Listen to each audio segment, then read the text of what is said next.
Hello, Laziali all over the world. Welcome to another episode of Lazio Lounge. I'm Vittorio, and today I'm a different, as you can see from my backdrop. I'm in Leeds, but I was so lucky to see Lazio's match yesterday against Sampdoria, and Alistair, it wasn't a great performance. Let's start with this, right? 3 points, very important, but something is not working. We're gonna talk about the Cluj match, and again, another terrible performance. But what's going on?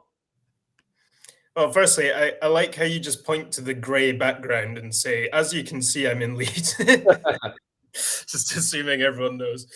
Um, yeah, yeah. Well, I'm sorry you've had to, take up valuable time on your trip to the UK watching the last two Lazio games because, yeah, I don't think there'll be games anyone is in a hurry to go and watch back again. Then again, 3 points is 3 points.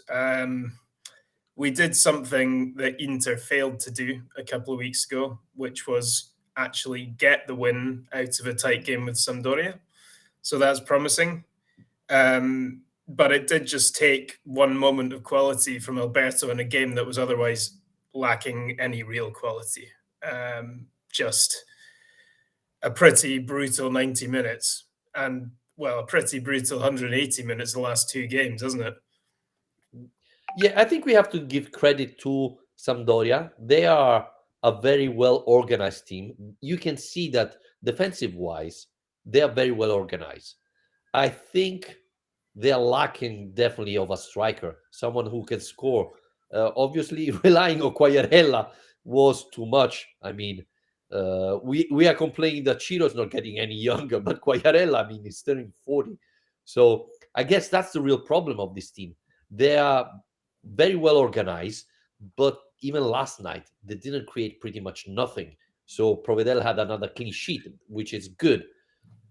But we had some chances, Alistair, and it was concerning seeing Pedro missing a couple of good chances. Ciro Immobile had two very good chances, one in the first half, the other one in the second half. That you're not used to see Ciro missing those one. And Maruzic had another incredible chances. I couldn't believe it when I saw what happened. But you can expect that from Maruzic. But Ciro's that was when he missed the second chance, I said, "Oh God, are we really gonna not win this match against Sampdoria at home?" Yeah, it felt like it was going in one direction after that, the second Chiro miss. I mean, the weird thing was, and probably a concerning thing, that both his bad misses were almost identical. He didn't really seem to learn from one to the next. He both close range, both on his left foot, and both times he just tried to smash it instead of just putting it. He didn't need to hit it as hard as he did, to be honest, both on both occasions. Not for me to be criticizing Ciro Immobile's finishing, but yeah, like you say, we've grown to expect that he puts those kind of chances away. I don't know what it was, maybe a combination of things. He's obviously not that long back from injury, and a lot's been asked of him since he came back from injury. He's been playing more minutes than perhaps he should have as a result of the kind of injury and fitness issues elsewhere in the squad. So yeah, it was a huge relief. Alberto, I think that was absolutely fantastic goal. It had no place in that match. Alberto's goal, it had no right to be in that match.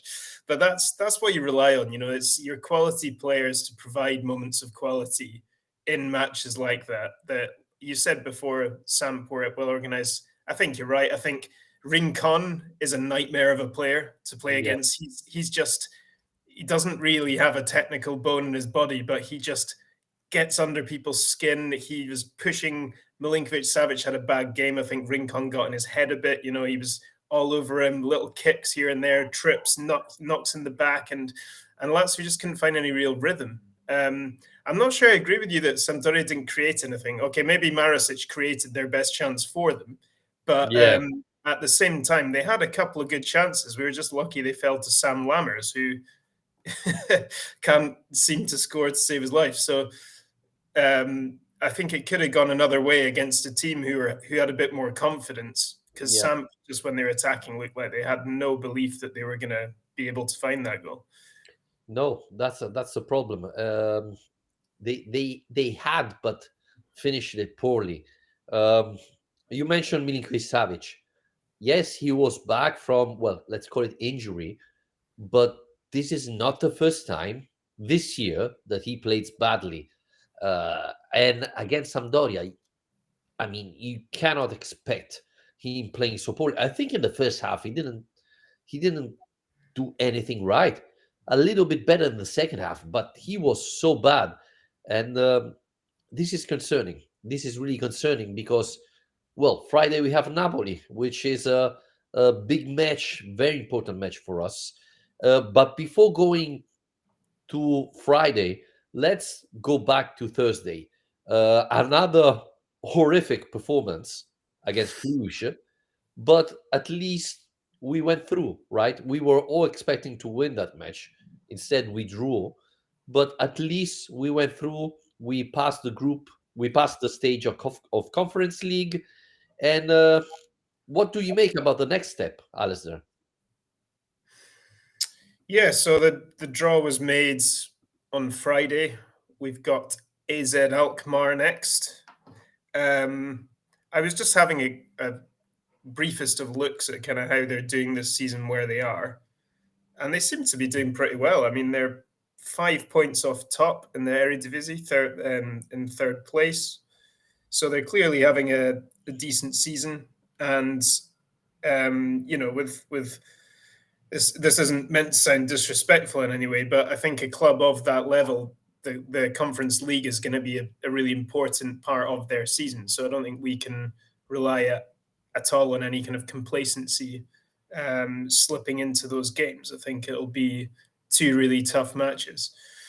Um, so yeah, I mean, I still think pretty much every tie in this competition from here on in, Lazio are going to end up being the favourites to win it, because there aren't really any teams you're looking at with great fear in there. West Ham, big team, hugely expensively assembled squad, but they're in the relegation zone. I think still in the Premier League, having a poor season, and Villarreal obviously have fantastic European experience and quality. So we'll see. Perhaps they're up there as well. But this competition's there to be won. I think that again, though, I don't want to be too critical, really, of these last two games, just because Lazio have got what they needed from both of those matches. And I think it's important that when you're not playing well, you still get what you need. And yeah, okay, it was poor performance against Cluj, but ultimately the nil-nil draw was enough. And ultimately the quality of the opposition has helped, I think, in the last two games where Lazio haven't been at their best at all, but they've still managed to get results. The one thing is, you're not going to get away with this level on Friday No, in Naples. It has to improve. we have to mention, talking about Cluj, one of the favorite arguments of our manager, right? The pitch. It was awful. You can see the ball bouncing terribly.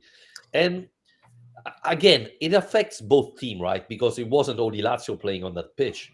But there's one chance in the first half where Chiro is in front of the goalkeeper and the ball simply passed below his feet. And Chiro goes, what's going on? And the ball bounces on Basic.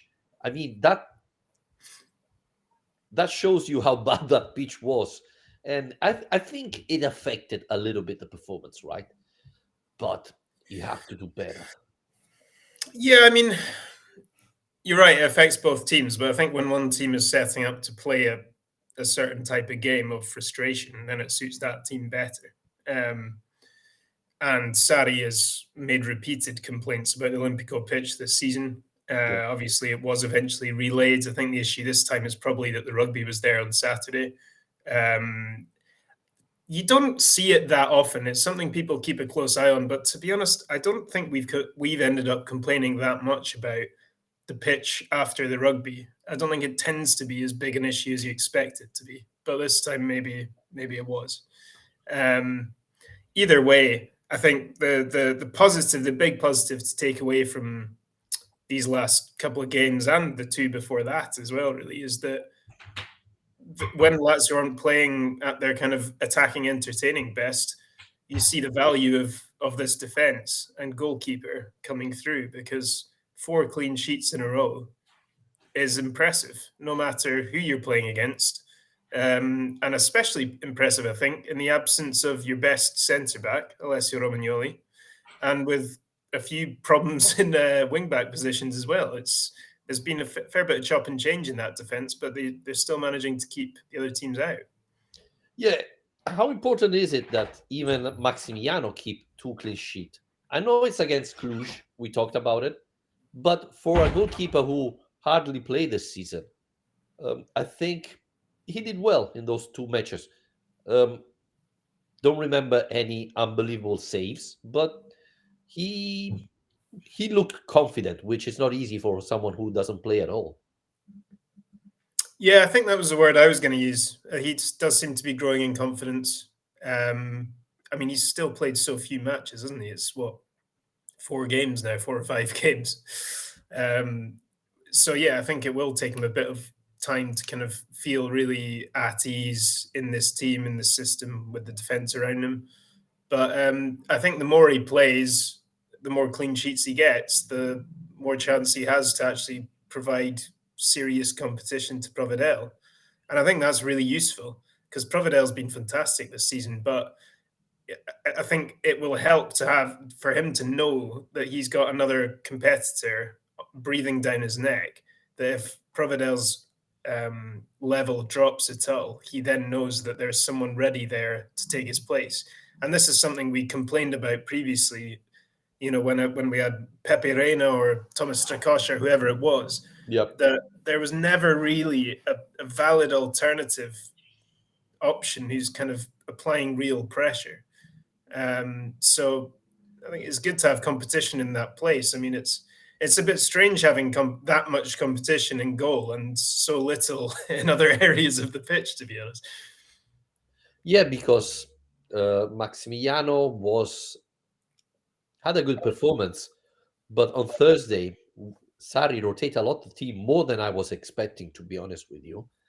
And some of the players who had the chance, like Basic, didn't play that well at all, I thought. So that's the problem. I was expecting Marcos Antonio to start, so I was a little bit surprised to see Vecino there. And my God, guys, what did Vecino do in the second half? He missed a triple chance, double chance. I mean, that was for me. It was more difficult to hit the goalkeeper twice and one on his head than to score. Right? I mean, Yeah, it's a strange one that we thought before the World Cup that it could be a bit of an advantage for Lazio that so many teams in Serie A in this Champions League race had way more players who were going to be away in Qatar than Lazio. Yet at the same time, maybe with the exception of Milan, Lazio seem to have had the biggest problems with their returning players, as in Milinkovic Savic and Vecino have both really struggled to get back to the levels of pre-World Cup, and I don't know what that is. It's quite hard to say. Surely it can't be, fatigue at this point. It's been a long time since they got back, but Vecino was excellent the first half of the season. Really, yeah. really good. Um, but yeah, recently not so much. I mean, obviously he's been played in a slightly different position more often than not now. Um, I don't know. What do you think of that? I mean, that's happened again against Sampdoria, where when Vecino's brought on, he's brought on as your kind of Vice Cataldi rather than as a Mezzala. I mean, what does it mean for Marcos Antonio, most of all? You have Yeah. a player there, right? And he's not playing at all. I was expecting, yeah, he was sick the day before the Cluj match. So that could be one of the reasons why he didn't start there. But that's not a good sign if you just bought a player and another one's playing in that position, especially because I get that Vecino bring experience, that Vecino is more physical, but I think Marcos Antonio moved the ball faster than Cataldi and Vecino. And in certain matches, like the one of yesterday, where Lazio was moving the ball so slowly that Sampdoria didn't have any issue in defending, I was expecting Marcos Antonio to come in. Now, I know that people are very fast making judgments, etc., and saying this means that Marcos Antonio has been sacked. The Sarri doesn't trust Marcos Antonio, etc. I'm not sure about that, but definitely, I thought yesterday in particular, Marcos Antonio was needed more than Vecino there. So I don't know. Probably Sarri is not convinced about this player, which again, we spent 8 million euros for this. We are not Inter. 8 million euros should be a starter, right, for Lazio. Um, Instead, it's someone who's hardly playing. So that's a huge question mark. That's a huge problem for us. Yeah, you would have hoped that by this point of the Yeah, season, he's developed enough trust from Sarri, because I think we've seen that over the last year and a half. So much of it is about trust with Sarri and whether Sarri kind of believes that the players he's got can fulfill his instructions, that they have the intelligence to deliver his strategy as well as the actual, technical ability or whatever. I mean, we've seen that with Pellegrini as well. We've yeah. signed him in January, very excited to see him come in, much better than signing than anyone expected. And we still haven't seen a single minute of him because So, Sarri clearly doesn't believe he's ready to be in the system. So, yeah, Antonio, it's a bit of a concern. I do hope people don't rush to judgment even by the end of the season. I think he deserves a second year. But on the flip side of that, the one I'm not so sure about now is Basic. And I was thinking about this in the Cluj game, is like, how many chances has he had now where we've just seen exactly the same thing from him? It's just a yeah. certain level that he's reaching every time, which just isn't quite good enough. And we're not really seeing much else. And it's not like he's not having opportunities, whether it's from the bench or being rotated in from the start. He has had a decent amount of game time over the last 18 months, and I just don't think we're getting what we need from him. Yeah, I was expecting much more from Basic, but his last performance weren't great, especially against Cluj. Yes, again, the pitch was terrible, but I was expecting something more. And I don't know, Alistair. Last match when he came in, I thought he didn't play that bad. And then he starts against Cluj and he's terrible. He's awful. Again, yesterday, it's true that after the performance of Milinkovic Savic, I would say that everybody would have played better than Milinkovic Savic. And to be honest, Basic played like 5 minutes, so that's not enough. I had the impression that Thursday he was scared, like what the hell I'm doing here, why I'm playing, which is a huge question mark because if you're not willing to play these matches, then when do you want to play? Um, I was also thinking that maybe Lazio would let him go in January, maybe send him on loan or sell him to some team and give him some minutes to play because I don't know. Like this is not very useful. A player who comes in and has zero impact on the match. Yesterday he had a good header, but it was too central. Too Audero didn't Hmm. make any, didn't have issue to stop that. So we need players like that comes in from the bench and changes games, which didn't happen. What Not did very you often. think? Sorry, I was just going to say, what did you think about Sari's comments before that match? Because you mentioned there that you think he looked a bit scared, a bit timid in the Cluj game. But when you've got your coach before the game saying we, because of our selection crisis, we don't have a team that's really good enough, to me that's just sending all the wrong messages. I mean, okay, he's just being honest. That is what he thinks, and Sari generally is pretty honest um, in his press conferences and so on. But I think when you've got a situation like that where it's crisis, you need you need everyone to come together and unify to one cause and getting Mm, this result that you need. I mean, do you think there's a psychology element? As he's saying, I'm not sure these guys are good enough. Go and prove me wrong, or I don't know. What do you think of that? Yeah, I mean, it has been criticized a lot. This quotes from Maurizio Sarri. I thought he just didn't want to give too much responsibility to these players who hardly played. Um, I thought that Yeah, he didn't want to say. I don't remember which other manager said, no, this team, we need to win the league. I don't think so. I mean, we rotate a lot on Thursday. And I mean, for example, Luca Romero, who started, his performance wasn't as good as I expected. You can see that he's a fighter, and every time he comes in, he plays like this is the Champions League final, which I like. But I was expecting something more from him against a weak team like Cluj. Again, I think the pitch had an impact on him, but yeah, I was, some of these players should come in and say, hey, I hardly played this season. I want to prove the manager wrong. Apart from Luca Romero, I didn't have the impression that any of the players who didn't start a lot on Thursday proved Sarri wrong, right? No, and I think that's a repeated problem generally. Um, we're still waiting for one really breakout performance from any of the fringe players to say, here I am, I'm ready to go, I'm ready for a place in this team. Perhaps the exception to that is Mario Gila recently, because I Yeah, think the expectations were pretty low around what he would bring, having been out injured and not played for so long. But actually, when he's come into the team, he's done very well. Um, and that kind of brings me on. I think we need to go on to Napoli now, and yeah. it could be Gila's moment because Casale's picked up a yellow card against Sampdoria. He's going to be suspended. I think that's a bigger loss than most people will give it credit for. He's been absolutely essential in Lazio's team recently. He's been picked in so many games in a row. His partnership with Romagnoli was great. Then I think he took on extra responsibility after Romagnoli got injured.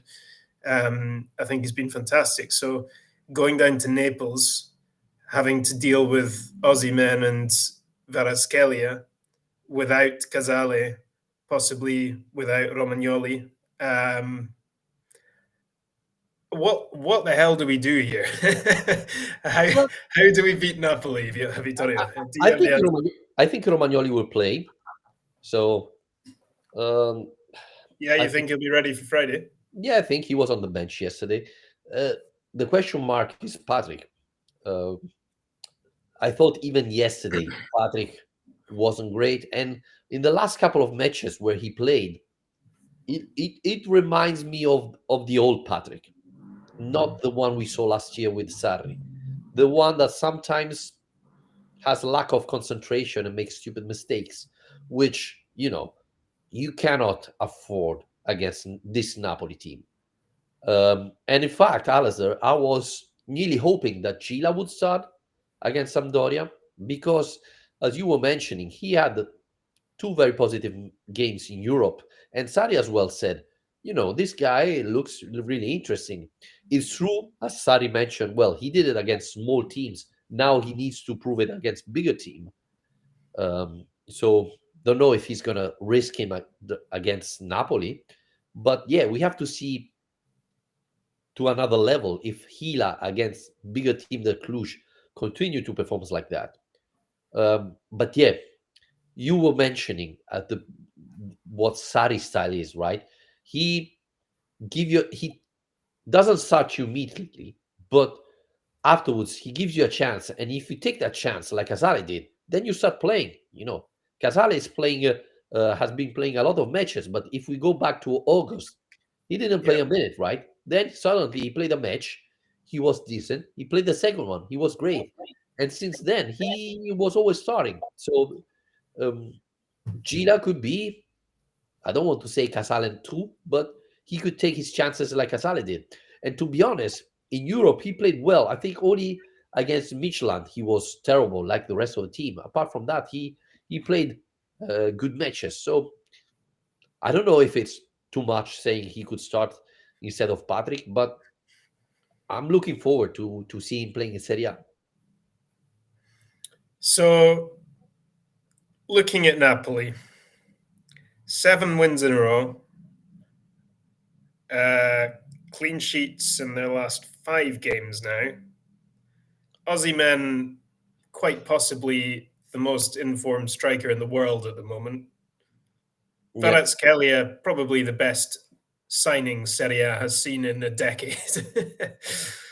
I mean, this team is just. I, I I said yesterday to our friend Karsten on Twitter that they could probably play with blindfolds on at the moment and beat every team in Serie A because they just look like they are so in sync. They know exactly what their jobs are, and they probably don't even need to train at the moment because they're just going out there and blowing everyone away in Europe and in Italy. So what the hell do Lazio do to try and stop them? you forgot to mention another number that scares me even more. Last time Lazio won away against Napoli in Serie A was 2015? Stefano Pioli, first year of Lazio, and we won 4-2 with Onazzi scoring. That was the Champions League qualification game, wasn't it? Well, we got Yeah, to the playoffs, yeah. Onazzi scoring with Higuain missing a penalty. Since then, I think we got 2 points. You know, so I mean, it's I'm not scared. Honestly, I'm not so scared about Napoli. I'm more scared about Lazio performance at Napoli. That has always been horrible, one way or another. Every time Lazio find a way to be terrible, awful. Last year we lost 5-1, 5-0, something like that, and it wasn't this great Napoli. So I mean, yeah, I'm. And I tweeted yesterday Well, saying, if Lazio plays like this Friday, how many goals are we gonna allow? I mean, someone asked me in the first half, or replied me in the first half or in total. I, I don't know. This could be a nightmare. oh my God. I mean, looking at the previous meetings since that match just now, Yeah, don't do it. there's a 5-0, a 4-1, a 3-1, a 4-0, a 5-2. I mean, Yep. yeah, last season was 4-0. I mean, it's not just losing these games, it's losing these games badly a lot of the Yeah, time. without scoring as well. At home, well, okay, not doing too well, but slightly better. We've talked already this season about the fact that Lazio are able to lift themselves for the big games in Serie A this season. Yep. They've been a bit better in the big matches, got some great results, um, including away at at Atalanta. But I think this is just a whole other level of task. I mean, this Napoli team um, are just on a complete other level from everyone else in Serie A at the moment, and we're facing them at a bad time. I Yep. think if we, even if there was the second leg of their Champions League game next week, and we said, oh, maybe it's a distraction, I think even then it would be too much to ask. But that's not the case anyway, because they've got another week and a half or 2 weeks until they play Frankfurt again. And Spalletti is not interested in rotating his team to put out a weakened team in Serie A. He is consistently picking his best 11, which I think is the right thing to do.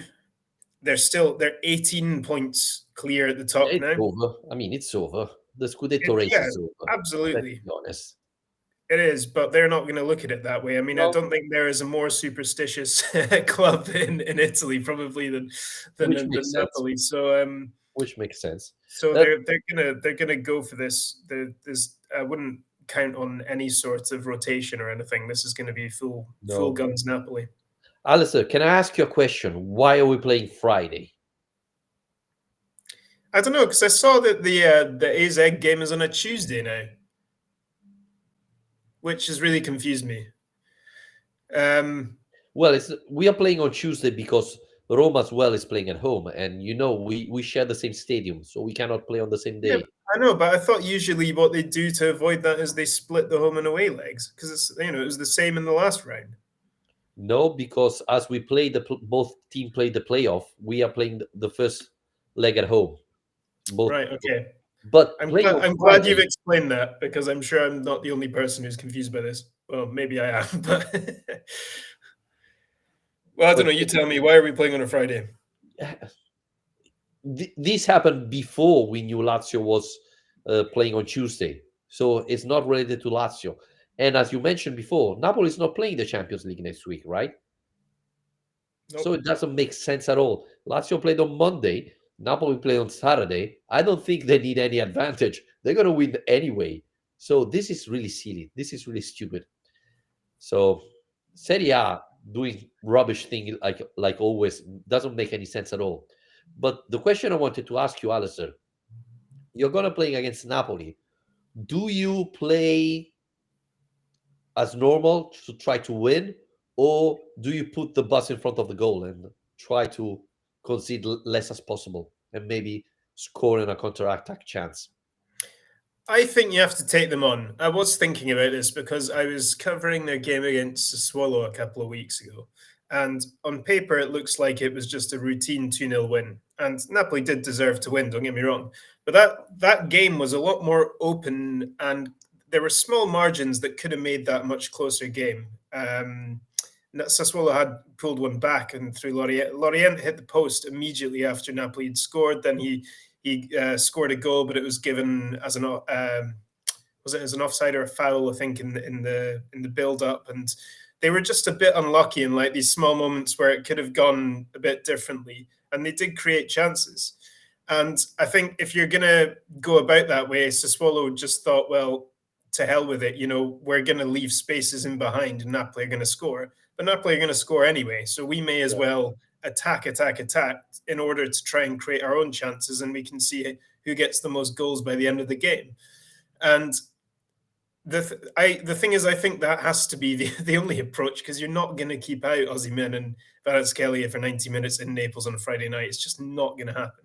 Despite especially with our Patrick. 4 clean sheets in a row, our improved defense, yeah, we don't have a full strength team at the moment. So the thing that worries me is I I think that's probably the best strategy, but I don't see how Lazio are going to do that at the moment, because they've not looked capable of kind of going hell to leather all out attack against anyone recently. It's the Yeah, attacking side of the game has been pretty poor lately. yeah, and we haven't been lucky as well. I mean, n- Pedro broke his nose last match, and now he broke his hand. I mean, it's terrible. So, and Felipe Anderson looks really tired, and he's one of our biggest weapon. So Ciro Mobile is not at his best. You could see it, and we saw it yesterday. It's going to be really complicated. And Come on, Zaccagni. yeah, and the problem, Alistair, is that it's not only Napoli coming up. We have the conference, we have the derby, and this is not the best moment to be out of shape. No, it's not. But the thing is, even if you kind of chalk up a defeat in this game, which is quite funny, I think everyone's already doing that. It's got to this point. I honestly can't remember many games where everyone seems so unanimously pessimistic about a match Well, as every this. time we play against Napoli, we are, Yeah, and then there's this especially Napoli. away. Yeah. But even if you look at it, I mean, obviously Roma are yet to play tonight, but they're playing Cremonese, so come on. But I mean, we're still not going to slip any lower than fifth, because Atalanta have been messing up recently. Um, as there's still a chance of ending that game week still in top four contention. And I think Napoli are so strong at the moment that you almost just want to get those games out of the way. You know, it's almost better to say, okay, we've played Napoli twice, we've taken our beating, so now we can actually focus on the run in the rest of the season, and we don't have to worry about dropping points later on. We just worry about what we can accumulate. And obviously, that Rome derby you've mentioned coming up in just under 3 weeks now, that's going to be enormously significant in this top four race. So yeah, I think it's probably going to be a bad defeat. Anything else is going to be a bonus, but it's not necessarily going to totally derail the season. No, obviously no. I mean, everybody expect this match. It's funny because Lazio's not going to play at home till the derby if we don't consider a Europe Conference League. So it's 3 weeks away from home. So we need to get points against Bologna, I guess, to keep it up. Um, So yeah, it's not easy. Let's hope that Milinkovic Savic step up because his performance lately has been very bad. And don't think that Sarri will rotate that much against Napoli, right, Alistair? No chance. Yeah, no chance. I mean, yeah, I think the only kind of tweaks he's making are ones that like Oliveira will play for Mario Rui because he got sent off, but he's a strong player anyway. Yeah. Um, if you bring in Elmas or Politano, it's not exactly weakening the team hugely. So no, they're a brilliant team. I think our best chance is just to try and like do the best we can to watch it objectively and just enjoy Napoli playing nice football and beating us 6-0 and just say, wow, look how good they are. That's the best chance we've got of enjoying ourselves on Friday night. So pessimistic. Yeah, I know what you're saying. Um, Talking about clean sheet, Lazio has been very good, and we are one of the best team in Europe, right? I think who is the best, Newcastle or Napoli? No, uh, Barcelona with Ter Stegen is the only team that had more clean sheet than Lazio. We had 20, which is not bad at all, right? Yeah. Is that all competitions? Yeah. Um, no, it's fantastic. I mean, it's a complete transformation from previous seasons, and it's obviously, like I said at the start, is helping Lazio get results in games where the performance otherwise isn't up there. Is still being able to take a draw or a win in games that otherwise in years gone by may have been lost. Yep. So Sari deserves credit for that because let's not forget the defense has been rebuilt. Back three to back four, new centre back partnership, new goalkeeper. Everything was basically torn up and started again when he came in. So for him to scrap what Inzaghi did and say this isn't working and hasn't been for a while and do his own thing, it's impressive. Also, before we wrap it up, you mentioned Inzaghi. He's been under fire at Milan, right? Bad defeat. The Scudetto is over. Do you think it's too much for him? Do you think he's not a Scudetto manager? I think he's struggling with the same thing at Inter that he struggled with at Lazio. The Consistency? how you maintain that consistency across different competitions every 3 days, how you rotate your squad, how you manage your substitutions. It's all very familiar, isn't it? All very familiar, and you're seeing an Inter kind of more extreme version of Lazio this season, where they're getting some amazing results. Beating Porto in the Champions League and beating Napoli, and every time they get one of these results, they then go and lose or draw to someone terrible. So they're having real problems with being able to keep that mentality fixed on the objective, and that sounds familiar as well to us as Lazio fans. I agree, but can we say also the transfer market? I mean, Lukaku has been terrible. What was it? 2 goals this season so far? Brozovic hardly playing, and all the other signing. I mean, Onana is nothing special for me. So we we know very well Simone Inzaghi. And he still hasn't forgiven Stefan de Vrij for leaving Lazio because now he's dropped. I know. Well, I said before the Porto game is like how many people would have predicted at the start of the season that they'd be starting a Champions League knockout game and they'd leave De Vrij, Dumfries, Brozovic, and Lukaku all on the bench. And obviously, Inzaghi is doing the thing he always loved to do, which is he finds his reliable guys. And for him, that's Darmian, that's Di Marco, Acerbi. Acerbi. Yeah, these unexpected squad players become his absolute go-to first 11 players because he knows, he knows he's getting the right attitude from them, whatever. But that can be quite frustrating as well when you're lacking the kind of explosive talent that some of your reserve players have. So yeah, I can feel Inter fans' pain a bit at the moment. I think a lot of it is quite familiar. Yeah, I was joking Thursday. I said, If Parolo was there, Luca Romero would have never started. Inzaghi would have played Marco Parolo there Yeah. on the wing for sure, right? So, well, yeah, I mean, it's not all his fault. Let's be honest. Inzaghi has No. some blames to take, but also the team. Anyway, we are not Inter podcast. We are Lazio Lounge. So, thanks again, Alistair, for joining me. Thanks everybody for listening, and get prepared for Friday because it's gonna be. Get the drinks in. Just, Yeah, yeah. just get a case of I mean, beer. if you have a night out on Friday, I wouldn't cancel it. Let's put it this way. So, but it's football. You never know what happens. So, crossing fingers. Yeah.